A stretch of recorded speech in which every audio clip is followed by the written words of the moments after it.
All right, I think that is everybody. Kia ora koutou katoa. Hello, and thank you for coming along today. I know this isn't exactly what you were expecting, and I know you're actually all just here for my incredibly awesome co-conspirator Bailey, but they have been stricken by the spicy cough. The great panini, COVID. So, instead of an engaging conversation-style panel, you get me and my great solo accessibility album. Thank you. For those unfamiliar with this face, I am Humphrey Hanley. My pronouns are he, him, and I have been living in the accessibility space my entire life. But working in accessibility, freelancing, and creating content as No Hands NZ since 2017. My favorite topics are coffee, FPS games, and figuring out ways to make the most of the world without hands.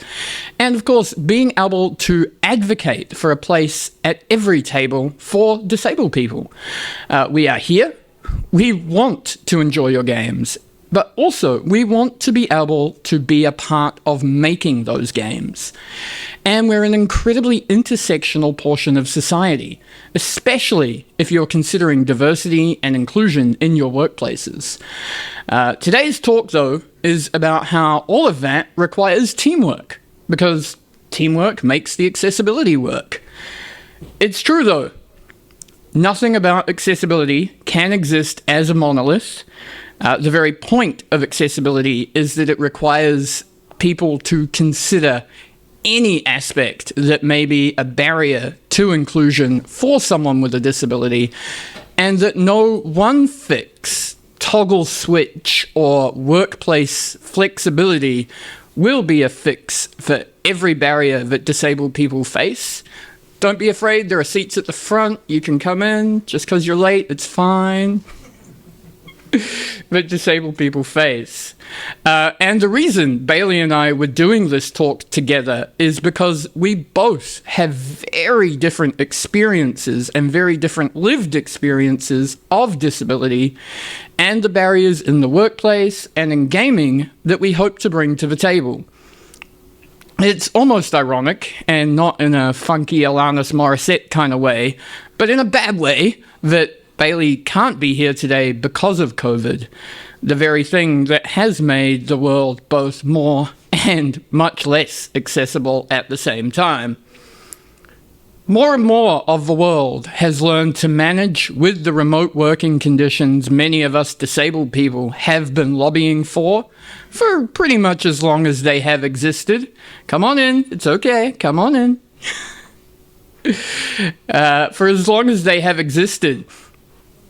But unfortunately now the rubber band has somewhat snapped back, and many more conferences and conventions have gone back to being in person only like this. Events have kind of nearly entirely skipped over the hybrid model of online and in person, which would of course significantly decrease the risks for people like myself. So of course, I am very grateful when I look around the room and for NZGDA for putting a mask instruction in place for today. So thank you all for wearing yours to help me stay safe. And while I may not be hanging around much to chat face to face, and for obvious hygiene reasons, handshakes are out of the question, it did give me the confidence to come today and have this chat with all of you. Speaking of chat, there will be time for questions at the end, and if you don't want to ask them in person, my DMs are open on Twitter. You can feel free to DM me and I'll check those at the end, at No Hands No Excuse, aka No Hands NZ. But first, I do have a couple of questions of my own just to help give me an understanding of what interests you all and what brings you here to listen today.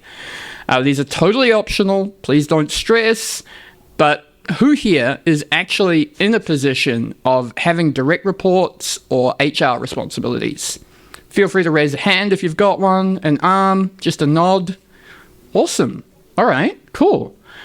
And now a question for the other side of the coin. And once again, no pressure, but who here identifies as being disabled? Because statistically, 1 in 4 or 5 will, and I can't be the only one in the room. Yeah, awesome. Now, I'm fairly sure, stay with me if you're comfortable doing so, but of those who do identify as being disabled, who has ever felt uncertain about how to disclose that in a workplace? Or felt like, yeah, the risk that disability might cost you opportunities or anything if you talked about it at work? Honestly, if I had hands, I'd be raising both of them right now. Very, very high. And my disabilities are pretty dang hard to hide, so I can only imagine the dilemma of having that conversation and thinking maybe I can avoid this altogether. But that's why the conversation is so important and why it's a topic I'm passionate about. We need to normalize disability in the workplace and in every aspect of life, in our communities, in our relationships. When we are talking about our disabilities as safe and commonplace as we talk about our skills for the job or our career goals and aspirations or our hobbies and high scores, then we can make a real difference to creating an accessible and inclusive workplace and welcoming our disabled overlord. Wait, wrong talk. Not for this talk. Let's talk about what an accessible and inclusive workplace can mean to us. Well, more specifically today, what it means to me, but also to your potential and future employees or your future employers. Now, I know sorry, I keep leaning away from the mic, but I know it's a huge thing to say and not easy to do at all. But a part of being a welcoming and disabled safe space for employees is that the office needs to be accessible from the get-go. Not always an easy thing to do, in Wellington especially, with our ridiculous rent prices and our archaic infrastructure that means the city is chock full of inaccessible buildings with various protections and reasons why they can't be upgraded. But the point is, a new employee with a disability shouldn't need to feel like they are creating a burden or any kind of unreasonable expectation on the business. And in fact, in the event that your workplace does feel things needed by your employee are out of reach or even too expensive for what you might have budgeted for a new hire, then there's often support available for that, specifically from agencies like Workbridge here in New Zealand.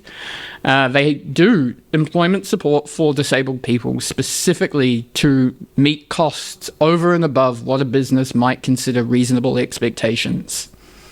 If you need more information about that, I do have people I can put you in touch with, so feel free to reach out after this.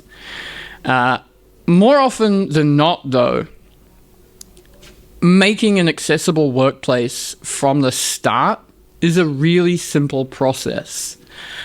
Make it an upfront part of your hiring process.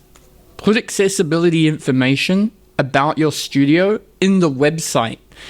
Make sure that the website itself and your office apps are accessible. As possible, I know not every design program is necessarily going to have a function for screen readers or any of that kind of support, but I mean, a great example of what I'm talking about can be found on places like the HR page of companies like Microsoft. To them, disability is a big part of their diverse and inclusive hiring process, which does lead on to the next big part about being accessible from the get-go. Update those company policies to be inclusive of disability. Because remember that while it might be implied by inclusive language, disabled people have so often been left out by D&I initiatives that unless disability is explicitly mentioned, we often expect that it's just not actually a valued part of our experiences. Train leadership and other employees to be as aware of disability and accessibility as they are of employees' other strengths and how to make the most of those.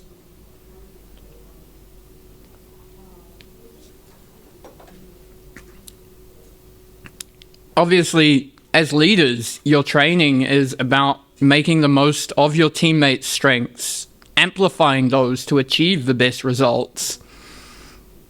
But have those conversations that help break the stigma, because as I talked about before, being comfortable and supported with our disability accessibility needs is as important as any other aspect of a flexible and supportive workplace and culture. That being said, I do think it's very important for me to point out now, though, that it's not ever appropriate to just expect that any existing disabled employees within the company are going to be your go-to experts on this topic. Yeah, on making the company accessible, unless you've discussed it with them beforehand and are willing as employers to remunerate those experiences of living with disability to help grow, they've already been hired to do a job. And unless them being the in-house accessibility go-to is in that job description, it's not fair to try and put that added burden on them. Accordingly, obviously, have that conversation. They may be enthusiastic about the prospect of being able to bring in more disabled employees to join the team. They may be more than willing, if you're compensating them appropriately, to help out with that added workload. But if not, don't be afraid to work with experts. We're out there. We'll also be very upfront about what it is and isn't within our scope of expertise when it comes to disability and accessibility. I myself obviously have most of my experiences in physical accessibility and assessing those workplaces and risks and all that kind of stuff. Because honestly, very few of us accessibility people know experience of every disability out there. Some other really important aspects of accessibility have become much more common in place, in part thanks to everybody's favorite pandemic. It is important, though, that in the rush to try and get back to what was a very able-bodied centric version of normal in the past, we don't let these things fall by the wayside and regress on those accessibility journeys. Obviously, being a flexible organization is a huge part of that. It's essential for a journey to an accessible workplace to provide flexibility, whether it's about enabling an ability for people to work remotely, the office setup and software that you want people to use, and of course, making the shift to being results focused in the workplace rather than an emphasis on hours spent at the desk. Some of my own best work, this talk included, was done writing in bed on an ergonomic bed with Spotify going on one side and a Japanese kids anime in the background on the other side. And I'm not the one in our team that has ADHD brain. Their words, not mine. Honestly, though, being at a desk by 9 a.m. would not have helped me get any work done ever. And sometimes I'll take a break every 30 minutes. Other days I will be focused and good to go for hours on a single topic. For me, though, that is because of physical discomfort. That is what dictates when I can and can't work.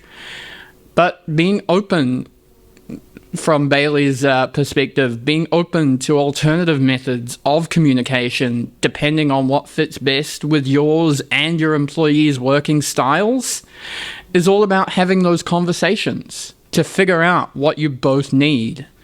Obviously, there is a world of tools and adaptive accessibility options out there depending on what each person's individual needs are.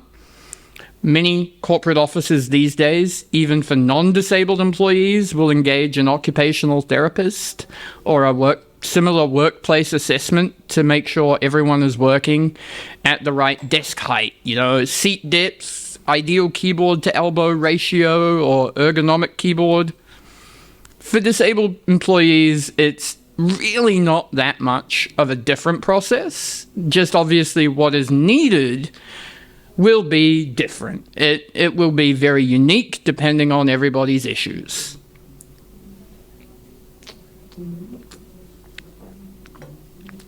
For example, is your workplace wide enough to accommodate a wheelchair between the desks if an employee or even a visitor turned up to assess or look around your place? Can they get not just around the desks, but could they get a drink from the kitchen without feeling like they have to bother someone else and ask for assistance? Are your desks adjustable height? For myself, I might be using a wheelchair one day and need it as a wheelchair height, then happy to be in my office chair the next day. And then sometimes I need to raise the desk high enough to be able to put my leg up underneath the desk to reduce pain. Could a blind person use your software and use a screen reader with that? Is Grammarly enabled to help reduce proofreading and editing issues? There are so many things. Personally, the last time I worked in a corporate environment, the biggest physical adjustments for me were a keyboard and mouse combination, an office chair to adapt my pressure sensitivity issues, a headset for making calls at the desk, and space for Whiskey the Husky, who some of you may have seen on Instagram, who used to be my disability assistance dog, now retired to lazy couch and bed husky, beside my desk and not in the way. And then also a loop of strong canvas was bolted to the office door on my level to make sure I could get in and out without being trapped by a big heavy fire door, being able to just put my hand through the loop and pull the door open. And for the maintenance person, that was so simple and so cheap, but until I asked for it, nobody else had thought about that issue. And obviously, none of which were beyond reasonable costs for a company the size of the one I worked for. But other than that, it was about also socially and culturally being upfront with teammates and managers about being disabled. It was a bit of heavy lifting from myself at first, because adjusting company culture from the inside is never as easy or as simple as it might sound in the first instance. But that was over a decade ago, and I truly feel that times have changed. For example, though, back then, I would talk with my colleagues about not booking back-to-back meetings unless they were in the same meeting room and people would come to me rather than expecting me to be able to get from the first to the fifth floor in 30 seconds. I really don't understand how people think that works for anybody, but... and also talking with my managers about the range of when I would in the week do my 20 or 30 hours and discuss with them any upcoming medical appointments or surgeries that may have me out of the office for an extended or unexpected amount of time. It wasn't easy at first. Don't get me wrong.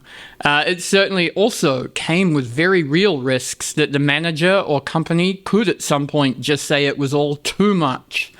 But ultimately, being able to have those conversations meant that for 7 years, I was able to work in an office environment and sell my soul to corporate overlords just like all you able-bodied people.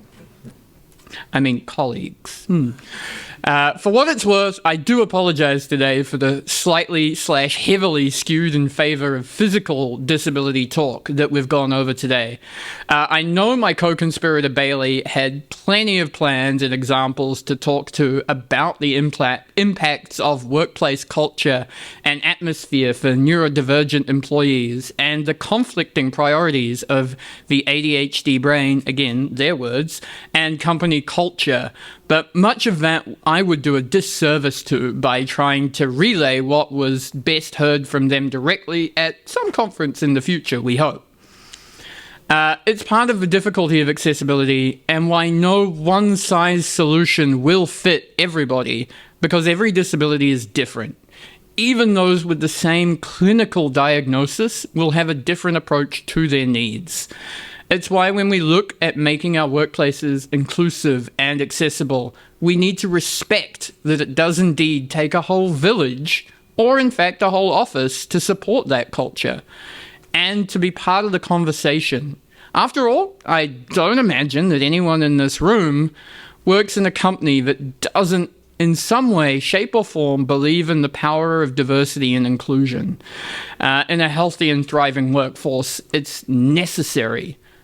But on that note, one last question from me before I open up the floor to the rest of you and all your really burning questions. Right, you have lots. Raise a hand if your company, studio, or employer has some form of D&I, diversity and inclusion policy or statement in place. Fantastic. Now, feel free to get in touch if you have any concerns that that D&I in question doesn't actually include disabled people. Because honestly, we want to be part of the team too. Thank you for listening. I open up the floor to your questions. If there aren't any, you get an early lunch, but please have some. One of the kind of classic problems I've seen in hiring is hiring managers, or I can restate it into the microphone. Yeah, go ahead, just in case they're recording. Yeah, great talk, by the way. And, Thank you. Obviously very last minute with the changes and handled it extremely well. Yeah, I've seen this kind of problem happen in hiring pipelines where people say, oh, we have a diversity policy in place, but no one is applying. Like, so what are we supposed to do? And a lot of that, I think stems from the language around the applications and the front-facing, stuff that the company has out there, websites, social media, actively discourages people from applying, so they don't even get to the top of the funnel, let alone further down. So do you have any kind of tips for structuring that stuff in a way to encourage people to actually apply for positions? Good question. I think from the outset, that sort of thing comes back to making it an upfront part of the company culture, that especially alongside all other sort of balances and ticks for diversity and inclusion, disability is a part of that. And not just in a token, we put a picture of someone in a wheelchair on our website that we got from a stock photo thing. Trust me, I've seen a lot of those. They end up looking like they've just stolen a wheelchair from the hospital most of the time, that no one in their right mind would use in that sense. But I think, it's about shifting that from the beginning to put disability as a strength within the company culture and make it part of the prospectus or whatever it is that your company puts out there in terms of information for prospective employees, that, hey, we're open, we are flexible, we structure our jobs in a way that means they could be done part-time if someone with a disability wanted to apply. One of the biggest barriers, like I myself have often done job hunting, even since becoming a content creator, and every single job I think, oh, that sounds really interesting. I get into the job description, and there is more than 40 hours worth of work for a single person there. It is a joke how many split jobs that could be. You could have someone that did the social media, and then you could have someone that was a marketing expert, and that could be two perfectly part-time jobs for two disabled people to work in, for example. So be open to saying, yes, we need more people, but we are flexible around, these are the things we need to do. This is 10, and this is 10, for example.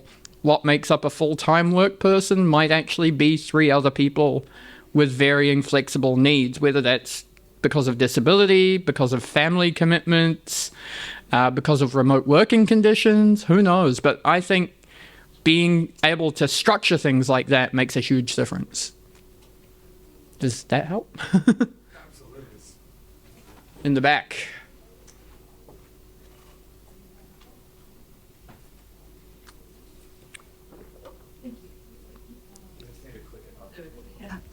Hello?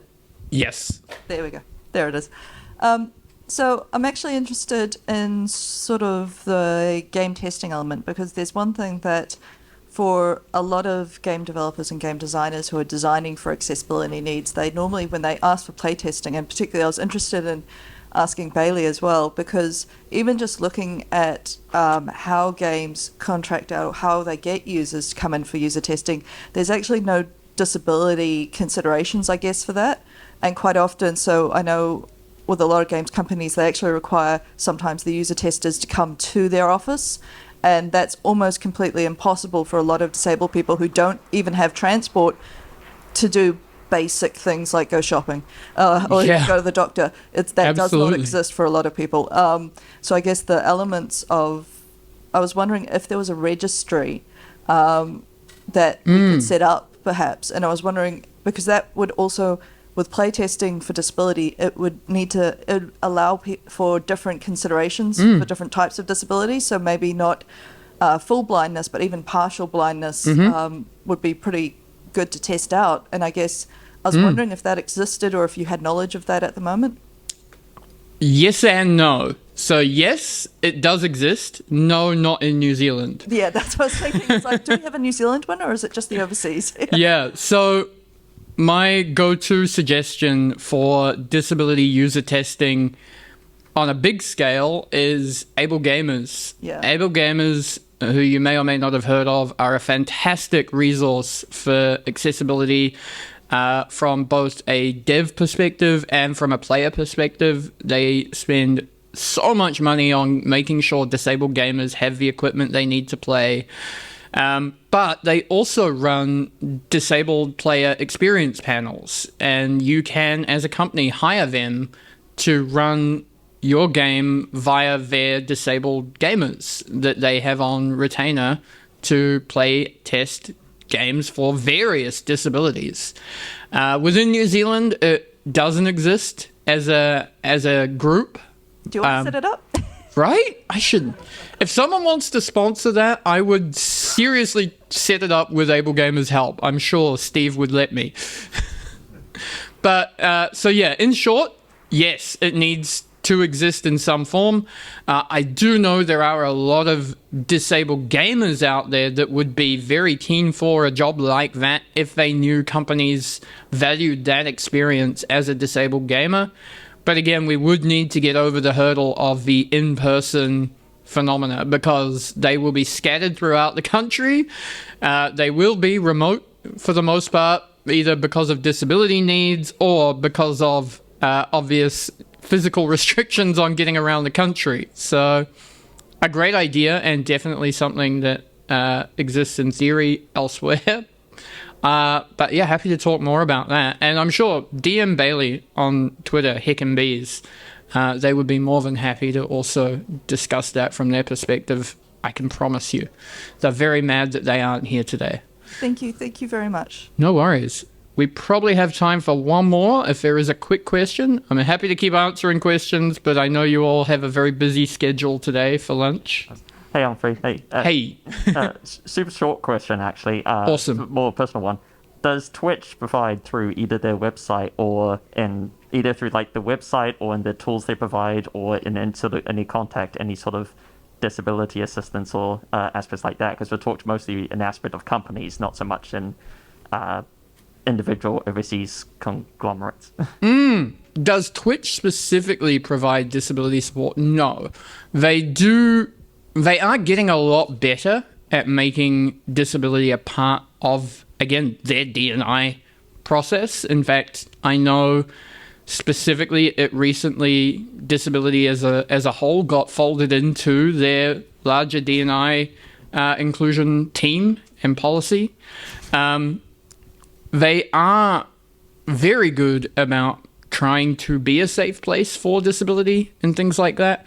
There are also a lot of, I guess you call them extensions, that you can use to make streaming itself more accessible, from closed captioning on streams to they've recently introduced an ability to add a badge to your username to tell the streamer while you are chatting, hey, I can't hear you, or hey, I can't see you, or just to signify that, yes, you are reading the subtitles, for example, or whichever other version of disability they've made available. And they've increased their tags recently to streamers to be able to market and mark themselves as being safe and safe spaces for disabled viewers, alongside their LGBTQIA+ and other various tags that they've recently put on to help create a safer environment for that sort of thing.